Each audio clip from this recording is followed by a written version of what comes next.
Tribalism is a word we find in the dictionary, but whose effects we feel in our lives. Many years ago, I traveled to a different country, and for the first time in my life, I felt segregated because I was in a place where only 1% of the population was black. And from then on, I felt the effect of being segregated for how I look. So what is tribalism? Tribalism is the segregation of other people based on ethnic background that has to do with the language that they speak. In other words, you belong here because you speak that language. We belong here because we speak the other language. Therefore, the benefits or the advantages and disadvantages are shared according to tribe. What are the effects of such a thing that sometimes we do knowingly and other times unknowingly? Generally speaking, wealth is unequally distributed.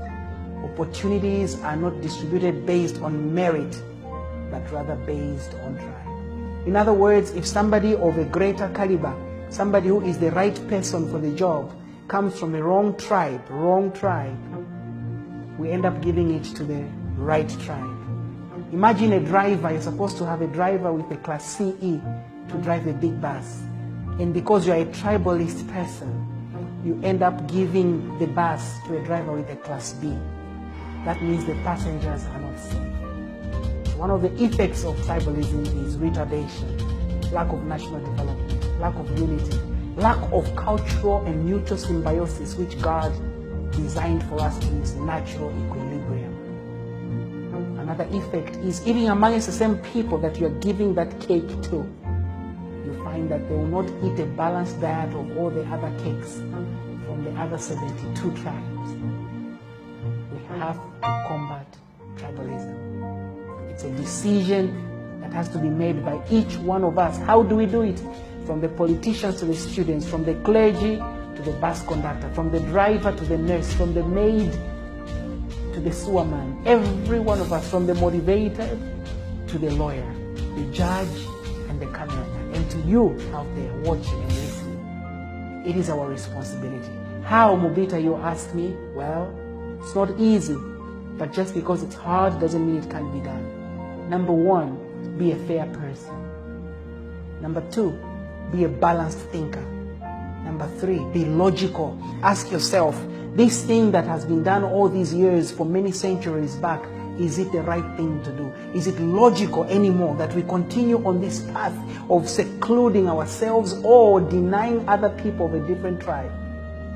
We have to blend one another. But also, I would like to suggest we have to begin to understand one another. If I'm from one tribe and you're from another tribe, rather than condemn the fact that I enjoy fresh fish from the Zambezi, why don't you come taste my fish? Why don't I come and eat your pumpkins or your watermelons or your rats or your whatever it is, your monkeys or your hopanis or your hippopotamus, whatever it is. Why don't we make a step to understand one another? For me, I've even made a commitment. I'll no longer pass silly jokes that have been passed on to me from generation to generation. Out of ignorance, I repeated them. But now, because of my stance against tribalism, I realize some of the things we joke with one another are actually affecting us. Hii nali yangu mebo, Mubita Christopher Nawa. Mwana wa Charles Kumuro Nawa, aba Patricia Mkumbuta Nawa. Ndalunga malingi. I am Mubita Christopher Nawa, and every ounce of energy in me fights tribalism.